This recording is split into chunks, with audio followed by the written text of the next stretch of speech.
ये धर्म युद्ध शुरू होने से पहले की है बात। अर्जुन ने जब देखा खड़े हैं पितामह भीष्म गुरु द्रोण जैसे वीर, देखा जब अपने ही सगे संबंधियों को अधर्म की ओर, अर्जुन पूछा कैसे करूँ इनके सामने धर्म war. Now I am confused about my duty. इन सबको देखकर हो गया हूँ मैं कमजोर।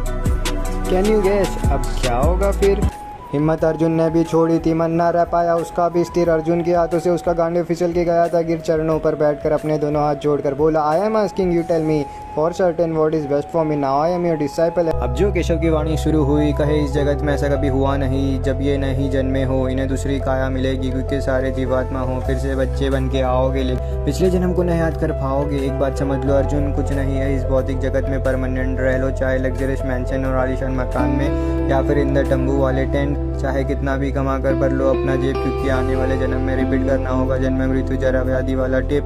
तो फिर आओ उठाए धर्म युद्ध के लिए एक स्टेप। जब अर्जुन मांग रहा था भगवान श्री कृष्ण से हेल्प, अब मंद मंद ही मुस्कुराए मोहन और बोले, पार्थ निडर हो जाओ, तुम जिसे तुम संबंधी मान रहे हो वो सिर्फ शरीर के नाते है। मत जाओ इस शरीर की माया जल और आसक्ति में गुम, युद्ध नहीं लड़कर सिर्फ कायर कहलाओगे तुम। तरक देकर रोक रहा था, बोला मैं ना किसी को मारूंगा। उसी क्षण याद करवाया माधव ने उस बात को जब कौरवों ने मिलकर रचा था लक्षागृह जलाने वाले चाल को। भीम को जहर के लड्डू खिलाकर बुलाना चाहते थे उसके काल को। द्रौपदी का भरी सभा में निर्वस्त्र कराने वाले हाल को याद करो तुम। 12 साल के कठिन वन और 1 साल के अज्ञातवास को। अर्जुन डर तुझे है किस बात का? धर्म युद्ध में मरेगा तो स्वर्ग लोक का सुख भोग पाएगा और जीत गया तो धर्म की ध्वजा लहराएगा।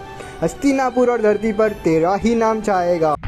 ये शरीर से आसक्त होने वाले इस शरीर के अटैचमेंट को छोड़, क्योंकि आत्मा को ना तो किसी शस्त्र से काट पाएगा, ना अग्नि से जलाना चाहे तो वो जल जाएगा, ना जल से गीला किया जा सकता है, ना वायु से सूखा पाएगा। तैयार हो जाओ इस युद्ध के लिए निर्भय होकर। क्षत्रिय धर्म का तू पालन कर, कर्म तू अपने करते जा, परिणाम पर तू ना अपना ध्यान धर, क्योंकि तू इन्हें मारना चाहे या ना, तू तो बस एक माध्यम बन। वो अधर्मी तो वैसे ही जाएंगे मर। पढ़ लो एक बार तुम भी Gita. Let us return to the eternal words of Shri Krishna that guides every step of the life, then everything will be all right.